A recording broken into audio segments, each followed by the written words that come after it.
உலகத்தமிழ் உறவுகளுக்கு வணக்கம். காதலியால் கைவிடப்பட்ட இளைஞன் தண்டவாளத்தில் உறங்கி தன்னுடைய உயிரை மாய்த்திருக்கின்றார். கொழும்பில் இந்த சம்பவம் இடம்பெற்றிருக்கின்றது.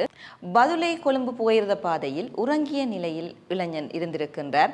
புகையிரதம் வருவதற்காக காத்து கொண்டே உறங்கி இருக்கின்றார். அவர் தன்னுடைய மரணத்தையும் எதிர்பார்த்து காத்திருக்கின்றார். காரணம், காதலி தன்னை கைவிட்டார் என்பதற்காக இவ்வாறான ஒரு முடிவினை 36 வயதுடைய இளைஞன் எடுத்திருக்கின்றார். தண்டவாளத்தில் உறங்கிய நிலையில் இருந்தால் என்ன நடக்கும் என்று நாங்கள் சொல்லாமலே உங்களுக்கு தெரியும். புகையிரதம் வந்திருக்கின்றது. இளைஞன் மேல் புகையிரதம் ஏறி இளைஞன் உயிரிழந்திருக்கின்றார். காதலுக்காக உயிரை கொடுக்கும் இளையவர்கள் இப்பொழுதும் இருக்கிறார்களா என்ற கேள்விக்கு பதிலாக இருக்கிறார்கள், காதலும் இருக்கிறது என்பதற்கு உதாரணமாக இந்த செய்தி பதிவாகி இருக்கின்றது. இது எவ்வாறு இருப்பினும் ஒரு 36 வயதுடைய இளைஞன் காதலிக்காக தன்னுடைய உயிரை இவ்வாறு மாய்க்கலாமா? உயிரை மாய்ப்பது என்பது தீர்வாகுமா என்றால் இல்லை என்றுதான் அனைவருடைய பதிலும் இருக்கும். தங்களுடைய உயிரை தாங்கள் மாய்ப்பது என்பது சட்டப்படி குற்றமாக இருக்கின்றது. ஆனால் இப்பொழுது பலர் தங்களுடைய உயிரை தாமே மாய்க்கும் அளவிற்கு மனதளவில் பலவீனமானவர்களாக இருக்கின்றார்கள். அவ்வாறுதான் அண்மையில் கூட பெரும் பேசப்பட்ட ஒரு உயிரை மாய்த்த சம்பவமாக இருக்கின்றது.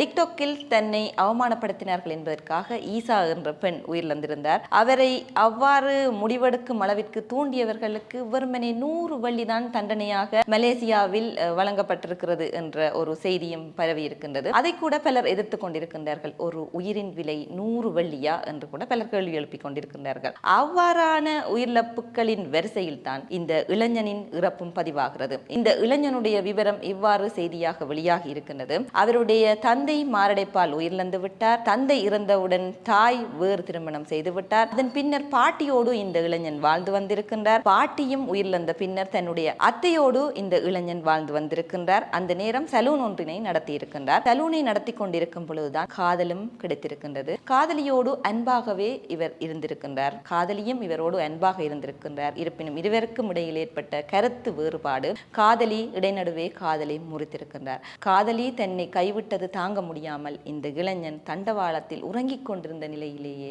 உயிரை மாய்த்திருக்கின்றார். இது ஒரு புதிய ஒரு விடயமாக இருக்கின்றது. உறங்கிய நிலையில் உயிரை போக்கும் ஒரு முடிவு என்பது உயிர் போகும் வலியை நாங்கள் உணராமல் இருப்பதற்காக அந்த இளைஞன் செய்த ஒரு முடிவாக கருதப்படுகின்றது. போலீசார் மேலதிக விசாரணைகளை நடத்தி கொண்டிருக்கின்றார்கள். இது எவ்வாறு இருப்பின் எந்த ஒரு பிரச்சனைக்கும் எங்களுடைய உயிரை நாங்கள் மாய்ப்பது என்பது தீர்வாகாது. ஏனென்று சொன்னால் இந்த வாழ்க்கை என்பது ஒரு முறை எமக்கு கிடைத்திருக்கின்றது. இது பெரிய ஒரு வரமாக இருக்கின்றது. இறைவன் ஒரு அழகிய உலகத்தை எமக்கு தந்திருக்கின்றார். எமக்கு போராடக்கூடிய தைரியத்தை தந்திருக்கின்றார், துணிவினை தந்திருக்கின்றார். ஒவ்வொருத்தரும் தன்னம்பிக்கையோடு இந்த வாழ்க்கையை நாங்கள் எதிர்கொள்ள வேண்டும்.